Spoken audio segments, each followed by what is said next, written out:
Leute, ich bin wieder da mit einem neuen Video und zwar werde ich heute zwei Slimes zusammenmischen.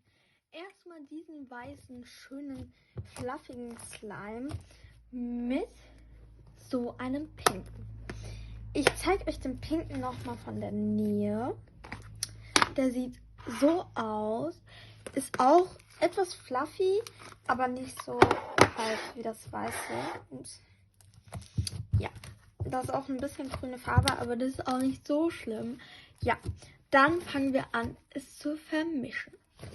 Das klebt ein bisschen, aber das ist auch nicht so schlimm. Die sind auch echt schön ziehbar. Okay, jetzt fangen wir an. Wow, das ist so schön. Okay, es zu vermischen macht echt sehr, sehr viel Spaß. Da ist so ein heller Pinkton, also seht ihr das, aber wenn man es vermischt, wird es bestimmt etwas Dings, ja. Viele Leute denken sich jetzt, warum ich das halt so ziehe, weil es sich halt so etwas besser vermengt. Seht ihr das? Da ist so ein bisschen so ein Pinkton mit dabei. Aber ich finde, die Farbe ist echt schön und er ist auch voll schön fluffy.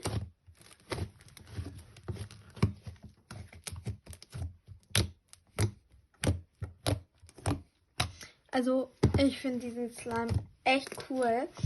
Ja. Wow.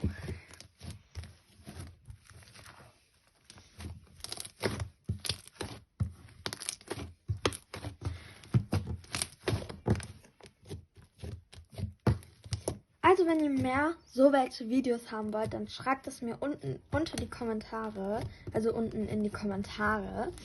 Ja.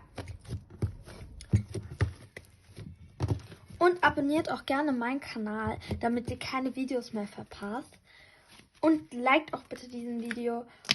Und wenn ihr diesen Kanal abonniert, dann klickt auch auf die Glocke. Ich kann nicht so gut Deutsch, also ja.